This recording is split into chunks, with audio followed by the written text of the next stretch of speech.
Oha, das ist ja wie eine Geisterbahn oder irgendein Horrorspiel. Junge, Junge, Junge. Rückgrat, Schädel, Arme, Beine, Rippen.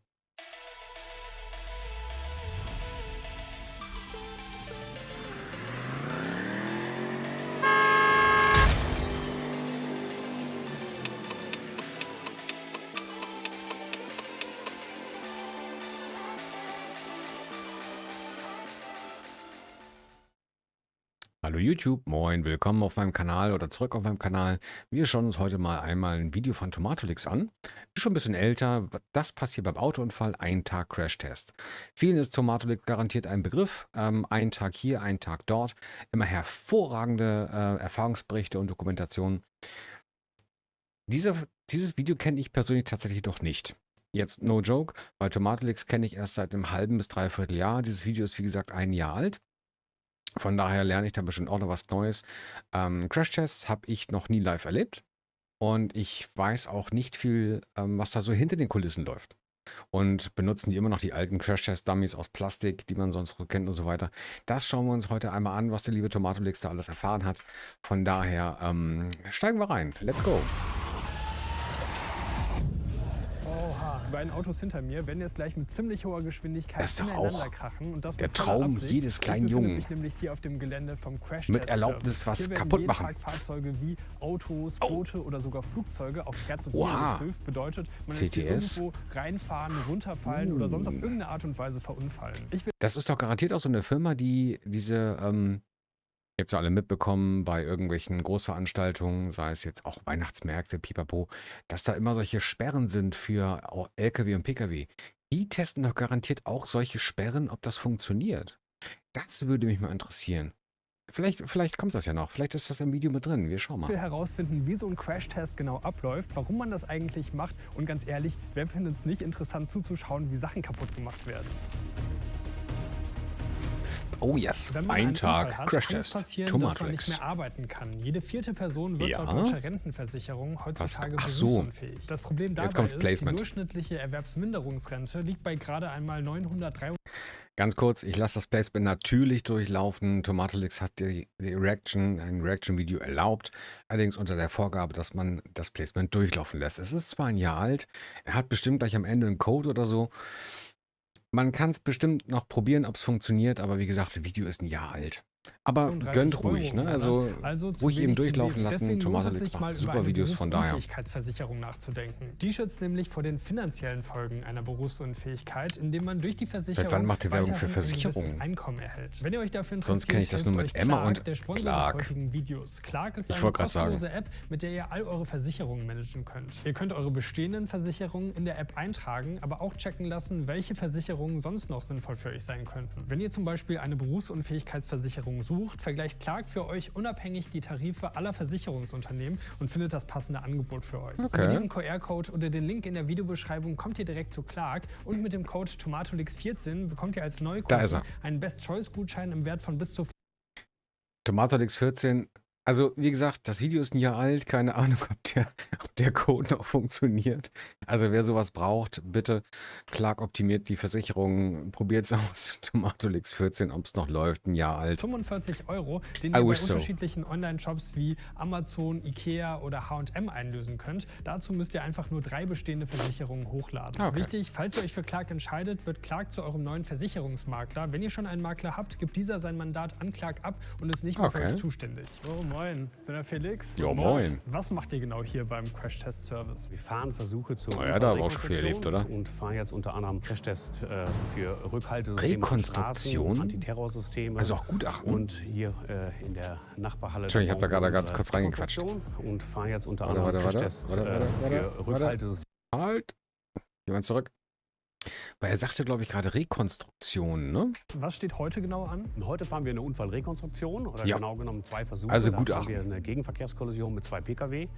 im sehr hohen Geschwindigkeitsbereich, um dann Dummies, die wir dort reinsetzen, hinterher retten lassen zu können von der Feuerwehr. Wer ist auch sind so in der cool. Regel eure Kunden? Also bei der Unfallrekonstruktion sind das Versicherungen und Gerichte, die dann Sachverständige beauftragen und die sagen dann, wie sie gerne den Versuch Das ist hätten. aber bestimmt nur das wegen Auto soll von rechts kommen, das Motorrad fährt Körperschäden oder geradeaus.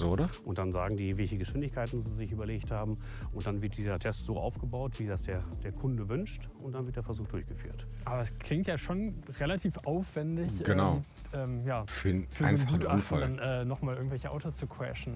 Wenn es dann in dem Gutachten bzw. in diesem Gerichtsprozess dann um schwere körperliche Leiden oder Verletzungen geht, dann bin ich schnell mal bei 1, 2, 3 bis 5 Millionen. Wie ich gerade sagte, die machen das doch garantiert nicht wegen irgendeinem Kleinwagen oder so. Also entweder geht es da um einen echt scheiß teuren Sportwagen oder ähnliches, oder es geht um schwere körperliche Verletzungen, um die nachzustellen. Wer ist schuld daran, dass eine Person leider durch einen Unfall verletzt wurde? Solche Gutachten, okay. Habe ich mir nämlich fast gedacht, Die weil an wegen ein Gesamtkosten paar haben. Kleinwagen, Das ist das natürlich ein Crashversuch, der vielleicht so 30.000, 40.000 Euro kostet. Im Promillebereich. Und wenn man genau, darüber das macht ja herauskriegt, keiner. wie der Unfall passiert ist und wer letztendlich jetzt die Hauptschuld trägt, es sind ja dann auch leichter, einen Richterspruch zu fällen, wer jetzt dafür aufkommen muss. Also wir Genau. haben Ja, eigentlich Schuldzuweise, vor, wer eine zahlt was und wie, Verfahren. ja. Das kann ein Landstraßenunfall sein, kann aber auch ein Falschfahrer auf der Autobahn sein. Beide sind vorher ein bisschen zu schnell gefahren und bremsen noch ein bisschen ab. Und dann sind sie immer noch bei ungefähr 100 km/h und dann kommt es dann halt auf der Okay, der beide einen bei oder auf circa der anderen 100 Fahrt. km/h, also Aber quasi das heißt ja, mit 200 km/h prallen die aufeinander. Sondern wie funktioniert das, dass diese Fahrzeuge dann von alleine fahren? Die Fahrzeuge, die ziehen wir über So Schlitten wie ein beim ausgeklügeltes Flugzeugträger? Seilzugsystem oder Flaschenzugsystem. Die Okay. Fahrzeuge werden Ah, unter ja. Flur Ja. geführt. Also ähnlich wie Schon beim echt verrückt. Also Flugzeugträger, die Dummies ne? sehen schon Die werden durch verdammt die- echt durch aus, die auch mit den Klamotten, Schiene auch dem geleitet und Gesichtsausdruck beschleunigt. So. Tut mir fast ein bisschen leid, dass er gleich sterben wird. Wie werden die Autos vorbereitet vor so einem Crash? Also diese Fahrzeuge, die haben wir komplett trockengelegt. Wir haben also Kühlwasser, Öl, Getriebeöl, Wasser, Motoröl genau. und Tank. Das sind alle Alles komplett raus, entleert, Umweltschutz. damit wir gleich nicht eine große Ölhaverie hier auf dem Hof haben. Jetzt sieht man ja, dass die Fahrzeuge schon so ein bisschen markiert sind. Was bedeuten diese Markierungen genau? Da ist ein Maßstab drauf, weil wir den ganzen Crash von mehreren Seiten filmen werden mit Highspeed? Kameras. Und falls wir einen Ausfall an einer Lichtschranke haben, wir bauen gleich noch ein paar Lichtschranken auf, damit wir für jedes okay. Fahrzeug die Geschwindigkeitsmessung? haben. Die Lichtschranken können natürlich von Trümmerteilen getroffen werden, deswegen kann es sein, dass die danach kaputt sind. Dann hätten wir keine Geschwindigkeit. Deswegen können wir anhand okay. des Klavierbandes und an den Targets, die wir aufgeklebt haben, über eine Videobildauswertung auch noch auf die Geschwindigkeiten kommen. Okay, Das heißt also, anhand der Videoauswertung können Sie dann berechnen, wie schnell war das Fahrzeug in dem Moment, falls Sie... Okay, alles klar. Got it. jetzt ist der Dummy schon mal in dem einen Auto drin. Das heißt, wie geht's weiter? Jetzt kommt der zweite Dummy und dann packen wir den zweiten Dummy rein und dann Sieht ziehen wir aus, die ey. Fahrzeuge zurück oder schieben die zurück. Das sind 110 Meter und bis dahin schieben wir den rückwärts und den schieben wir dort bis zur Pylone. Aber Dann werden läuft die das also gut über eingehangen Kabel, in die okay, Anlage. aber Ja, wir werden gleich noch mit haben dem die großen irgendwo- LKW die Anlage stramm ziehen, was beide Seile auf Spannung sind. Das hier ist der Eine- LKW. Das ist der Antrieb. Schwule Hier Antrieb. drin in dieser Bahn ist ein Trolley, ein Unterflur-Trolley, da ist ein Stahlseil dran. Das Stahlseil, das geht ganz bis nach vorne hin, bis zum Okay. Anfang oder bis zum Ende der Crashanlage, wird da umgelenkt und kommt hier wieder zurück. Jetzt haben wir da hinten am LKW aber ein Flaschenzugsystem dran. Das ist ja auch smart. Ich dachte jetzt, Sie haben irgendwo in dem Gebäude eine Anlage stehen mit einem großen Motor, eine Umlenkrolle und so weiter und so weiter. So eine Art Antrieb wie auch so ein Riesenantrieb wie zum Beispiel bei einem Fahrstuhl oder ähnliches. Aber das ist echt smart. Einfach durch den LKW anziehen. Jetzt kommt es natürlich darauf auf die Übersetzung an. Ne? Also wenn der LKW so und so schnell fährt, wie fahren die anderen Fahrzeuge? Mal gucken, was er dazu sagt. Haben wir heute 7:1. Das heißt, Ah. der LKW fährt 1 Meter. Und die anderen 7 Crashfahrzeug Meter. fährt 7 Meter. Genau. Das meiste, was er fährt, ist so hier so die ersten 10 bis 20 Das ist Meter. auch Dann hat cool, er hier, das ist smart. was ich, eine Geschwindigkeit von wiederhole mich. 13 km/h und dann bremst er hier wieder ab. Richtig cool. Gut durchdacht. Okay, jetzt wird's ernst. Der Crash geht jetzt gleich los und das heißt, Vor wir allem- müssen in diese Ach, ist speziellen günstig. Container, die sind mit so einer Scheibe ausgestattet, die uns vor möglichen Trümmerteilen schützen kann. Okay. Und genau, von hier aus können wir jetzt den Crash beobachten. Ich bin sehr gespannt, wie Also das quasi schusssicher. Ja, bei Frontalaufprallen oder Unfällen aus hohen Geschwindigkeiten lösen sich so viele Teile, allein das Glas und dann die Metallteile, Plastikteile. Oh, das sieht nicht, nein, das sieht nicht, der sieht gut aus, aber der andere nicht gut. Der andere sah nicht gut, nein, das ist nicht gut. Der sah nicht... Oha. Oha. Oha. Oha. Und er sagte eben noch im Vorgespräch, es könnte sein, dass die Lichtschranken kaputt gehen. Also gut, dass sie die Skala aufgeklebt haben. Tatsächlich, die Lichtschranken sind am Arsch. Also die Lichtschranken, die sind durch. Das ist vorbei. Oha. Das ging Auspuff auf jeden Fall ausgesetzt. schneller, als ich gedacht hätte. Das war wirklich eine Sache von Sekunden. Und jetzt sehen die Autos einfach so aus. Also wenn ich mir jetzt vorstelle, ich hätte da drin gesessen, dann Kopfstütze hätte ich auf jeden Fall ein rausgerissen. ganz schönes Oh. Problem. Also ich habe gar nicht so richtig realisiert, was passiert. Und da war es schon vorbei. Lass uns das Ganze mal vom Nahen anschauen. Ja, Krass. es sieht auf jeden Fall ganz schön heftig aus. Oh, ja, Ich weiß guten nicht, ob er Tag. das jetzt überlebt hat. Geht's Aber Ihnen ich finde, er gut? sieht eigentlich noch Schönen guten Tag. Geht's Ihnen gut? Sie sehen so blass aus. Hatten Sie einen Unfall? ganz okay, heile aus. Und was würdest du sagen, war der Test jetzt erfolgreich? Ja, wir wollten ja eigentlich eine größere Überdeckung treffen. Ja. Das hat nicht funktioniert, weil der Fiat ist angefangen zu tanzen. Wir wissen noch nicht ganz genau warum, aber Warte. Moment. Da stimmt aber gerade was nicht. Ich habe da gerade im Hintergrund was gesehen. Also, was waren das für Schnitt? Vorhin sagt ist Tomatolix ja noch, warte, wo war das? Ganz kleinen Moment. Hier, da, der Container, wo er reingeht und von wegen sagt hier, ne, hier geht es dann entsprechend ab. Also hier ist mal geschützt und so weiter und so uns fort. vor möglichen Trümmerteilen schützen kann. Genau. Und genau, von hier aus kann man jetzt den Crash beobachten. Ich bin sehr gespannt, wie das wird. So, und der Schnitt, also Props an den Cutter, der Schnitt, da denkt man jetzt natürlich, okay, er steht, oh, Entschuldigung, das war gerade ein bisschen spooky. Vom Schnitt her würde man jetzt denken, er steht da alleine drin und hat das beobachtet. Aber wenn man mal eben, warte, wo war das? Da sieht man dann, ich habe das im Hintergrund gesehen. Nein, noch ein Stück zurück, so. gedreht. Und das kann man halt auch nicht überleben. Und was passiert jetzt? Warte, Stamm noch ein abreißt. Stück Wenn zurück. da einer gesessen hätte, der wäre sicherlich ein bisschen Glück gehabt. Heute ist ja... Ja, wir wollten ja eigentlich eine größere Überdeckung treffen. So, da kommt sie Ja. nämlich gleich. Pass mal Das hat auf, nicht rechts hinten im funktioniert, weil Hintergrund. Der Fiat ist angefangen... Da. Da rechts hinten im Hintergrund. Der gesamte Container ist voll. Was ist das, eine Besuchergruppe? Touristen? Also vom Schnitt her dachte ich jetzt, Tomatolix ist da alleine drin, aber das ist, die stapeln sich da ja schon. Das ist eine Fußballmannschaft, also das sind doch nicht alles irgendwie Ingenieure oder so, oder? Wir wissen noch nicht ganz Aber die genau, filmen mit warum, Handy. aber die Aufgabe Egal. heute ist ja gewesen, die beiden Fahrzeuge gegeneinander zu fahren, so dass sie kaputt sind. Und das ist zumindest sehr gut gelungen. Hätte man jetzt im Ja. Auto gesessen, hätte man das überlebt? Jetzt hat der Fahrer Fahrer ein vielleicht. bisschen Glück gehabt, nicht, dass die Beifahrerseite getroffen ist. Ja. Wenn man sich jetzt hier die Beifahrerseite anschaut, die Tür ist nicht mehr da, wo sie hingehört, nicht mehr das Seitenteil ist da, wo es hingehört. Nein. Wenn da einer gesessen hätte, der wäre sicherlich zerquetscht worden. Ja. Wenn man zerquetscht wird im Auto, ist man tot. Und wenn man sehr Das Schwierige eigentlich bei einem Unfall ist, klar, das Zerquetschtwerden auch, logischerweise, nur auch die bzw. Entschleunigung beim Unfall. Deswegen erzähle ich auch immer im Unterricht, wenn man zum Beispiel eine Panne hat auf der Autobahn und man bringt sein Fahrzeug auf den Pannenstreifen, bitte alle Insassen aussteigen hinter die Leitplanke. Wenn da nämlich ein 40-Tonner mit 80, 90 km/h in das stehende Fahrzeug reinbrettert, dann haben die Personen in dem stehenden Fahrzeug null Überlebenschance. Null. Das ist dann nämlich die bzw. Entschleunigung. Wie stark die Fahrzeuginsassen dann plötzlich beschleunigt werden. Und äußerlich, klar, sieht man dann auch durch die Deformation des Fahrzeugs Schäden, aber die inneren Schäden, wow, die mag ich mir gar nicht ausmalen. Wenn plötzlich der eigene Körper von 0 auf 90, 80, 90 beschleunigt wird, was mit den inneren Organen los ist.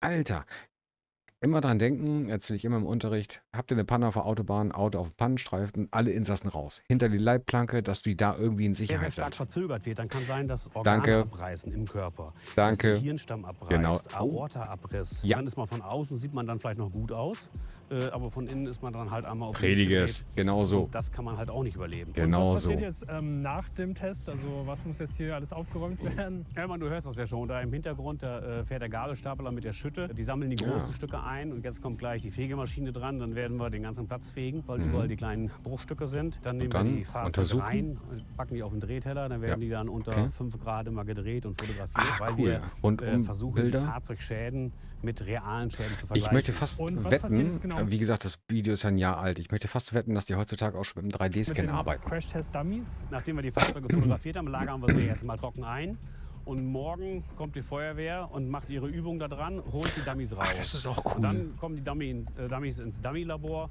Das heißt, die haben ihre, sorry, das heißt, die haben ihre Messwerte und die Feuerwehr kann auch zusätzlich üben, Personen aus einem Unfallwrack zu bergen. Das Dann ist kommt cool. eine technische Obduktion, der wird also aufgeschnitten. Letztendlich, wenn man merkt, dass ein Knochen gebrochen ist, dann wird der Knochen ausgetauscht. Was für Dummies habt ihr hier genau? Ih. Also anders zu den herkömmlichen Dummies. Warte. Der wird also aufgeschnitten. Letztendlich, sah wenn man das denn merkt, gerade dass ein aus? Knochen gebrochen ist, dann wird der Knochen ausgetauscht. Was für Dummies habt ihr hier? Oha. Das ist ja wie eine Geisterbahn oder irgendein Horrorspiel. Junge. Rückgrat, Schädel, Arme, Beine, Rippen, Brustkorb so angedeutet, Brustbein. Oha. Genau. Also anders zu den herkömmlichen Dummies, die den Fokus auf Der sieht aus wie ein Messtechnik Chef. haben, sind diese Dummies Hey. biofidel. Das bedeutet, dass sie im Bewegungsverhalten genau dem Menschen. Warte. Moment. Entschuldigung, das wollte ich nicht. Ich wollte einfach nur. Wo ist es? Da wollte ich hin. Alter. Das ist krass. Und dann sieht man da unten auch, ich hoffe mal, er erklärt das gleich noch, der Brustkorb, das ist ja so eine Art, also ich kenne es von Beschussverfahren oder ähnlichem, Ballistikgel, simuliert Hautdichte und auch Fleischdichte. Das muss ja dann so ähnlich sein. Junge. Krass. Also mal eben so Verhalten, aufgeschnitten, so ein Menschen. Genau dem Menschen angepasst sind. Das heißt, sie Mhm, haben genau okay. die gleichen Freiheitsgrade wie ein echter Mensch. Sie haben gleiche Weichteilgewebe. Das heißt, das sind so bestimmte Silikone. Das ganz Besondere an diesem Aber der Dummy hat jetzt am ist, Unterarm dass nur einen es, Knochen, ne? weltweit der erste Dummy ist, Da haben wo wir die jetzt zwei, Knochen der brechen Speicher. wie beim echten Menschen. Um dieses Skelett hier rum kommen dann überall diese Weichteilgewebe. Hier, Und um diese Schlüsselbein. Weichteilgewebe kommt dann am Ende eine Silikonhaut. Oha, Das heißt, okay. man kann nicht nur Brüche an dem Dummy dann Schnittverletzung. nachstellen, sondern auch zum Beispiel Schnittwunden, um ja zum Beispiel auch Tatortnachstellungen entsprechend durchzuführen. Krass, Ein also fertiger auch Dummy Steht sieht bei dann Unfällen, entsprechend, Arme, Beine, hier Gesicht, so aus. Schnittverletzung, kommt das so ein hin? Dummy? Also ein neuer Dummy kostet 30.000 €, aber letztendlich ist er dann natürlich dafür konzipiert, dass er kaputt geht. Das heißt, man muss Warte, wieso hier ist der so gesperrt? Kann man das Kostet erkennen? so ein Dummy? Also ein neuer Dummy kostet 30.000 €, aber Gesperrt. Fußgänger steht da. Warte. Was steht da noch? Auf jeden Fall Fußgänger. Steht da Udo? Auf jeden Fall ist er gesperrt. Udo oder Ubo? Auf jeden Fall Fußgänger. Okay. natürlich dafür konzipiert, dass er kaputt geht. Das heißt, man muss Ja, natürlich die wieder Beine mit in den die Schuhen Reparatur hängen. investieren. Also das sind hier zum Beispiel so Dummies, die haben schon schwere Überleg Unfälle mal. hinter sich. Da sieht man schon, Ihr- ne, dass der ein oder ihr seid andere Dummy sein Putzkraft. Bein verloren hat. Oder hier der Kollege, da der nachts wird rein. einen sehr schweren Unfall hinter sich haben, der lässt schon seinen ganzen Kopf hängen. Das heißt, Ja. die ganze Wirbelsäule ist hier wahrscheinlich zerstört gewesen. Der ein oder andere Dummy hat hier seinen oberen Unterschenkel verloren. Die Dummies kommen hier hin, dann werden die gesamten Weichteilgewebe entsprechend abgenommen. Hier hat man jetzt zum Beispiel Brustkorb, ne? einen entsprechenden Rippe? Brustkörper. Die rechte Ja. Seite hier kannst du mal in die Hand nehmen. Da ist man immer überrascht, wie schwer das Ganze ist. Schon schwer. Also so viel würde jetzt auch ein echter halber Brustkorb wiegen ungefähr. Boah, das, Genau, hätte ja, ich, diese das würde ich auch.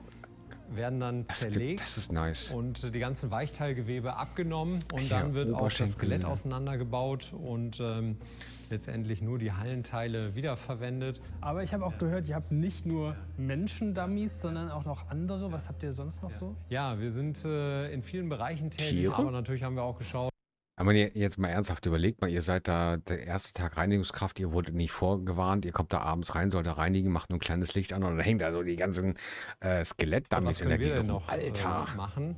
Und da sind wir durch viel Überlegung auf das sogenannte Biofidel-Huhn gekommen. Was ich hier gerade mal Biofidel-Huhn? zeigen kann, ist nicht das Huhn, das ist gerade unterwegs, sondern die Taube.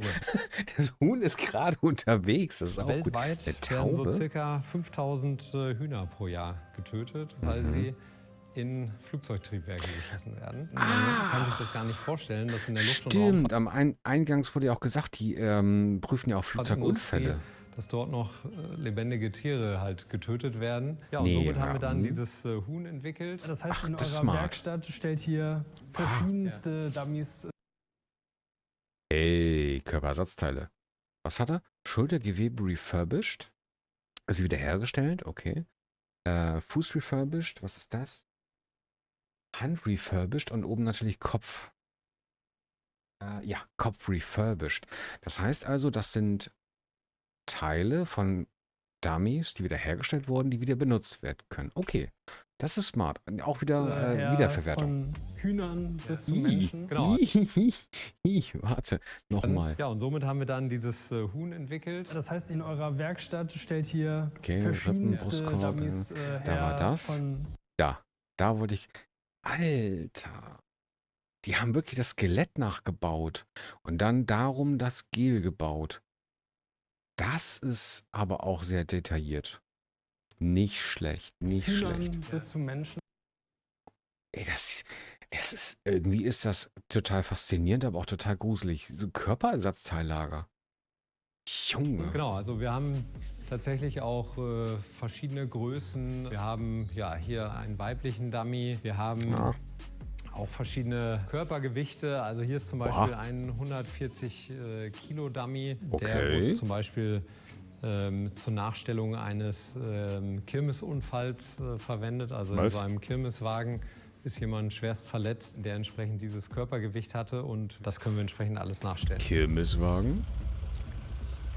Was ist Okay. jetzt das Besondere am zweiten Crash? Der zweite Crash, da werden wir nur ein Fahrzeug bewegen. Da werden wir den Transport, also einen kleinen Kastenwagen bewegen und fahren den gegen einen schweren LKW. Da ist eben das Besondere, dass PKW und LKW, die sind nicht kompatibel zueinander. Die Nein, Stoßdämpfer sind nicht. vollkommen unterschiedlich und ein LKW ist extrem hart gebaut. Der hat keine richtigen Deformationszonen und er ist schwer. Deswegen sind Unfälle gegen LKW für den Pkw-Fahrer meist halt ganz übel. Und das ist das, was wir heute zeigen wollen. Wir tun so, als wenn der LKW aufbiegen würde, übersieht den von links kommenden Pkw und der Pkw okay. kann nicht mehr bremsen und fährt genau auf die vordere linke Ecke von dem LKW. Wenn man sich das Au. Ganze so anschaut, ihr habt hier irgendwie verschiedene Autos, die ihr kaputt macht, sogar einen LKW. Ich stelle mir das nicht gerade günstig vor. Wie teuer ist so ein Crash? Wenn wir Das würde heute mich auch Feierabend interessieren. haben, haben wir 2 Crashversuche gemacht und dann haben wir sicherlich für 25.000 Euro Versuche gefahren. Jetzt Oha, geht's los mit okay. dem zweiten Crash-Test. Wobei man muss dazu sagen, nur 25.000. Das sind garantiert alles Gebrauchtfahrzeuge oder Fahrzeuge vom Schrottplatz oder ähnliches, die noch rollfähig sind. Überlegt mir, das würden die mit Neufahrzeugen machen. Junge, 25.000.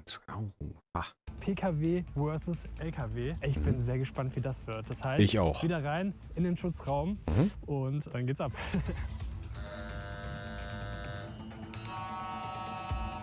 okay. Abfahrt.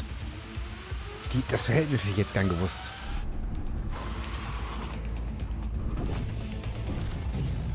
Au. Alter, guckt euch mal an, wie tief der in die Ecke reintaucht. Oh, der Kopf ist im LKW.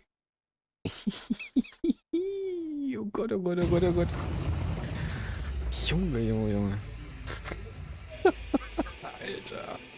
Also, da möchte ich nicht drin sitzen. Ja, da hat's ja gerade Angucken, auf jeden ja, Fall ganz aber. schön gekracht. Fährst du da irgendwie jetzt sicherer, wenn du sowas jeden Tag siehst? Ja, sicherer nicht. Man muss sich halt nur Nee.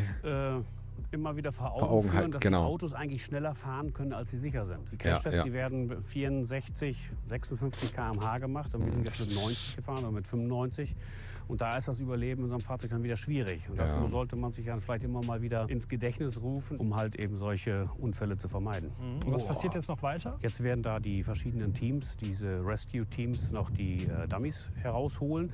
Ein Dummy liegt unter dem Hinterrad von einem LKW, ein Dummy sitzt noch im Renault Kangoo, also im Transporter. Und die müssen jetzt alle noch rausgeholt werden. War auf jeden Fall super interessant, hier mal so hinter die Kulissen zu schauen. Auf jeden Fall. Also vielen Dank, dass ich heute dabei sein durfte. Gerne. Ich finde Ach, super sehr beeindruckend, cool. wie viel Aufwand hier betrieben wird, nur um am Ende des Tages etwas kaputt zu machen und wie viel teure Technik in so einem Dummy steckt. Aber ohne solche Oh ja, Tests ging es oh eben ja. auch nicht. Und der Crash-Test-Service trägt dazu bei, dass Unfälle aufgeklärt werden und wir alle etwas sicherer auf den Straßen unterwegs sind. Deswegen nochmal ein riesen Dankeschön an den Crash-Test-Service, dass ich hier heute dabei sein durfte. CTS, Wenn ihr vielen sehen Dank. wollt, ob ich das selber schaffe, schaffe, ein Flugzeug notzulanden, dann schaut Oha. euch dieses Video an und abonniert den Kanal, um keine Videos mehr zu verpassen. Bis zum nächsten Mal.